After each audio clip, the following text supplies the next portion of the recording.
की बोन्स की। तो बॉडी ऑफ द स्टर्नम हम कवर कर रहे थे, लेकिन वो कुछ उसका थोड़ा सा पार्ट रह गया था। ये हम डिस्कस कर चुके हैं कि it lies opposite to the fourth and the half vertebrae, और इनके नंबर आपने याद रखने हैं। These are very important.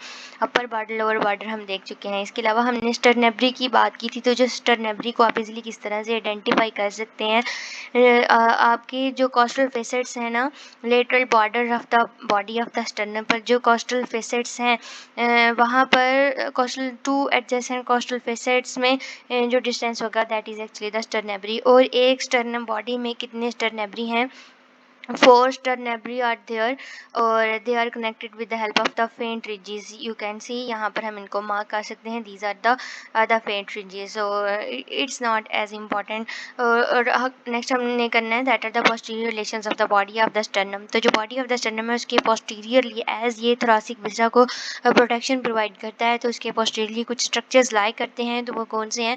सबसे पहले तो जो हमारी जो sternum है, ये it forms a anterior boundary of the anterior mediastinum. यहाँ पर हम इसको देख सकते हैं लाइक ये आप देख सकते हो कि जो स्टर्नम है, स्टर्नम की बॉडी है, anterior boundary, this is the anterior boundary of the anterior mediastinum. ये पोस्टीरियर बाउंड्री है. तो जो इसकी एंटीरियर बाउंड्री है वो कौन बना रहा है? That is the body of the sternum. तो ये है इसके पोस्टीरियर रिलेशंस.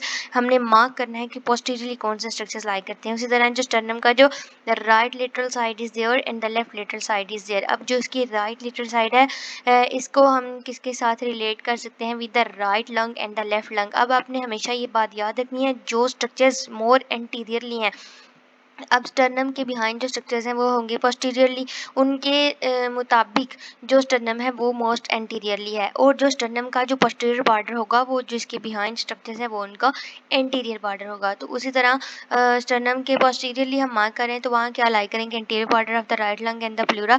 और उसी तरह लेफ्ट साइड पर हमारे पास left lung and the pleura. लेकिन आप देख सकते हो सिर्फ upper border of the body of the sternum तक ये एक्सटेंड कर रहा है, और जो इसका जो बिलो है lower border is completely related to the heart and the pericardium. तो ये आपने याद रखना है. इसके अलावा जो remnants of the thymus gland are related here. तो मस्क्यूलर अटैचमेंट्स वेरी इंपॉर्टेंट है और वेरी सिंपल भी है. सिर्फ 2 मस्क्यूलर अटैचमेंट्स आपने याद रखनी है. That is the pectoralis major muscle, जो कि इसके एंटीरियर सरफेस से राइज करता है, और स्टर्नल कॉस्टालिस मसल जो कि इसके पोस्टीरियर सरफेस से पोस्टीरियर सरफेस से राइज करते हैं. तो ये आपने याद रखना है. नेक्स्ट हमारे पास है शी फाइव प्रोसेस. तो शी फाइव प्रोसेस एक छोटा नुकीला प्रोसेस है जो कि बॉडी ऑफ द स्टर्नम के इंफीरियर बॉर्डर पर अटैच हो. जब ये यहाँ पर अटैच होता है तो यहाँ पर ये बॉर्डर जॉइंट बनाते हैं, that is the sheath external joint. तो ये कार्टिलेज ही रहती है, और जब आप 40 ईयर्स के हो जाओगे तो तब जाकर ये ओसीफाई कर जाएगी, तब जाके ये बोनी फॉर्म में कन्वर्ट हो जाएगी. तो इसके अलावा आपने यहाँ पर ये मार्क करना है पॉइंट के जो हमारा जो 7th रिब का जो कह लें कि उसका जो फेसेट है, इट इज़ डिवाइडेड द डेमीफेसेट्स. अपर डेमीफेसेट तो होगा बॉडी ऑफ द स्टर्नम के इंफीरियर पार्ट पर, और जो इसका लोअर डेमीफेसेट होगा वो शीफाइड प्रोसेस के अपर पार्ट पर होगा. तो वहाँ पर आकर 7th कोस्टल कार्टिलेज का जो हेड है वो आकर लॉन्च करता है. इसके अलावा अगर हम इसके पोस्टीरियर रिलेशंस देखें तो liver is marked here. Xiphoid process को हम किस तरह से मार्क करते हैं? एपिगैस्ट्रिक फोसा को हम अगर आइडेंटिफाई कर लें तो वहाँ पर हमारे पास शीफाइड प्रोसेस होगा, and behind the xiphoid process posterior relations they are the liver and the falciform ligaments. इसके अलावा जो इसकी अटैचमेंट्स हैं, टिप पर इसकी कुछ अटैचमेंट्स हैं, इसकी एंटीरियर सरफेस पर कुछ अटैचमेंट्स हैं, द पोस्टीरियर सरफेस पर अटैचमेंट्स हैं. तो टिप की अगर हम बात करें तो टिप पर जो मसल अटैच है that is the linea alba muscle. उसी तरह जो रेक्टस एब्डोमिनिस मसल है ये एंटीरियरली है, और जो डायफ्राम है ये इसका पोस्टीरियरली आकर इसके साथ जो है वो ज्वाइन करता है. तो नेक्स्ट हम बात करते हैं थोरासिक वर्टिब्रे की. वेरी इंपॉर्टेंट है. तो जो हमारी 12 की 12 रिब हैं वो पोस्टीरियरली किसके साथ अटैच है? With the thoracic vertebrae. तो हमने देखा किस तरह से मेनोब्रियम जो स्टर्नम है उसका मेनोब्रियम part 3rd and the 4th को कवर करता है पोस्टीरियरली, और उसी तरह जो बॉडी है वो T5 से स्टार्ट करके तो T9 तक वो आगे एक्सटेंड होती है। तो लेट्स सी ये जो थोरासिक वर्टिब्री है इसको किस तरह से आइडेंटिफाई करना है। हमें पता है 33 वर्टिब्री है हमारी बॉडी में, तो डिफरेंट रीजन्स में ये डिवाइडेड है। तो जो थोरासिक रीजन की जो वर्टिब्री हैं इसको हम दूसरे रीजन से किस तरह से आइडेंटिफाई कर सकते हैं, क्या इसका स्ट्रक्चर है और कौन कौन से इसके रिलेशंस हैं, किस तरह से ये thoracic vertebrae T for thoracic and the T for टल, तो 12 की 12 ये जो थोरासिक वर्टिब्री है ये किस तरह से आपस में कनेक्टेड है, किस तरह से आपस में जॉइंट है। So keep watching. तो सबसे पहले हम इसके स्ट्रक्चर की बात करते हैं। तो आप देख सकते हो यहाँ पर हमारे पास एक कंप्लीट वर्टिब्री का स्ट्रक्चर बॉडी में डिवाइडेड है and the arches different arches में डिवाइडेड है। तो ये जो पार्ट है this is the body, two parts में डिवाइडेड है और बाकी ये जो रिमेनिंग पार्ट है that are the vertebral arch इसको बोलते हैं। तो इस इज द स्ट्रॉन्गेस्ट पार्ट है और ये ट्रांसमिट करता है वेट को। बेसिकली आपने बस ये याद रखना है कि कौन सा स्ट्रक्चर क्या कहलाता है। तो यहाँ पर अगर हम इसको डिफाइन करें तो ये जो 3 आर्चीज आपको नज़र आ रही हैं, तो ये जो मिडल में आर्ची है इसको स्पाइन बोलते हैं और जो लेटरल आर्चीज हैं ये है आपकी ट्रांसवर्स प्रोसेसेस हैं। और between the transverse process and between the body जो प्रोसेस लाई करता है that is the pedicel. These यहाँ पर पेडिसल होगा। अगर आप इसको यहाँ से देखो तो यहाँ पर आप देख सकते हो ये ट्रांसवर्स प्रोसेसेस हैं और ये स्पाइन है। Between the transverse process and the spine के बीच में जो डिस्टेंस है, जो एरिया है, जो फ्लैट एरिया, इसको हम लेमिना बोलते हैं। और उसी तरह जो ट्रांसवर्स प्रोसेस है and the body of the vertebra है उसको हम बोलते हैं पेडिसल। और इसके अलावा पार्टिकुलर प्रोसेसेस देख रहे हो, superior articular facets are there and the inferior articular facets are there. और एक पेडिसल ये रहा और दूसरा पेडिसल ये रहा। तो आप ये कह सकते हो कि बिटवीन द एडजेसेंट पेडिसल्स हमारे पास क्या लाई कर रहा है, वर्टिब्रल फोरामन। और इसी तरह आप ये भी बोल सकते हो कि between the body and the vertebral arch क्या लाई करता है, दैट इज द वर्टिब्रल फोरामन। तो वर्टिब्रल फोरामन में आके लॉज करते हैं आपका स्पाइनल कॉर्ड।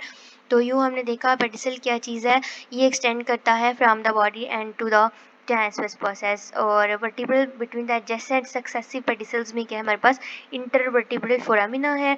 और लेमिना हमारे पास क्या है, flat part of the body है, ऑफ द बोन है, जो कि transverse process and the spine के बीच में लाई करता है। और जो एडजेसेंट सक्सेसिव लेमिना है हमें पता है जो हमारी जो वर्टिब्री है it is piled over one another, you can see it is piled over one another. अब ये जो हमारा जो लेमिना है they are connected with the help of the, अभी लेमिना जो है they are connected with the help of the ये। तो लेमिना जो सक्सेसिव एक वर्टिब्री का लेमिना और दूसरी वर्टिब्री का lamina, successive lamina are connected with one another with the help of the ligamentum flava. Ligamenta flava sorry ligament है। तो ये आपने याद रखना है। देन हमारे पास है ट्रांसवर्स प्रोसेसेस, जो ट्रांसवर्स प्रोसेसेस लिटरली प्रोजेक्ट करते हैं और जंक्शन है between the pedicel and the lamina. Yes, between the pedicel and the lamina. Like here ये pedicel और ये lamina के बीच में एक प्रोसेस एक्सटेंड कर रहा है, तो ये ट्रांसवर्स प्रोसेस है आपके पास। और दो सुपीरियर आर्टिकुलर प्रोसेसेस हैं और दो ही इंफीरियर आर्टिकुलर, दो सुपीरियर आर्टिकुलर प्रोसेसेस एंड दो इंफीरियर आर्टिकुलर प्रोसेस। तो ये सब थे हमारे पास कुछ important points, very important points. अब ये superior and inferior articular process जैसे कि हमें पता है जो वर्टिब्री ने पाइल ओवर ईच अदर करना होता है, तो ये superior and the inferior articular processes adjoining में हेल्प करते हैं। इसके अलावा फेसेट्स पर आकर रिब्स के जो हेड्स हैं, पोस्टीरियर हेड्स हैं, उन्होंने आकर अटैच होना होता है। इसके अलावा जो वर्टिब्रल फोरामन है ये किस तरह से बनता है, जब vertebrae thoracic vertebrae 33 vertebrae are piled over each other, तो एडजेसेंट वर्टिब्रल उनके जो फोरामन है वो हमारे पास वर्टिब्रल कनाल बना देते हैं जो कि लॉज करते हैं स्पाइनल कॉर्ड को। अब सवाल ये पैदा होता है कि जो डिफरेंट वर्टिब्री हैं, थोरासिक वर्टिब्री की यहाँ पर हम बात करें तो वो किस तरह से आपस में कनेक्टेड है। तो हमें पता है जो थोरासिक वर्टिब्री है उसमें जो प्रोसेसेस हैं that is the vertebral bodies, lamina है, ट्रांसवर्स प्रोसेसेस हैं, स्पाइन्स आर देयर। तो जब ये पाइल्ड ओवर वन अनदर हुई तो ये किस तरह से अटैच्ड है, तो हम उसको देखने लगे हैं। तो जो वर्टिब्रल बॉडीज़ हैं they are connected with one another with the help of the intervertebral disc. अब ये